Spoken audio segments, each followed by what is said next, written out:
এই দোয়াটা শিখে নেন, ইনশাআল্লাহ আপনার জীবনের সমস্ত সংকট কেটে যাবে।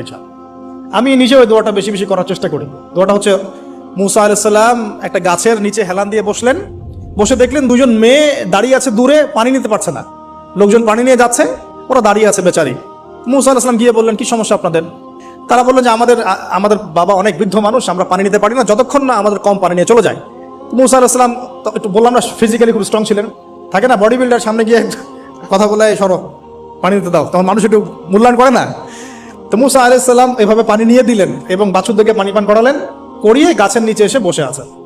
বসে বসে তিনি দোয়া করছেন, এই যে দোয়াটা তিনি দোয়া করছেন, রব্বি, একটা নেক কাজ করলেন, নেক কাজ করলেন না, মানুষের উপকার করলেন, নেক কাজ করে এসে গাছের নিচে বসে দোয়া করছেন, আল্লাহ এখানে তো আমার খাবার পানি বাসস্থান কিছুই নাই, আমি কি করব? রব্বি ইন্নী লিমা আনজালতা ইলাইয়া মিন খায়রিন ফাকির, রব্বি ইন্নী লিমা আনজালতা ইলাইয়া মিন খায়রিন ফাকির।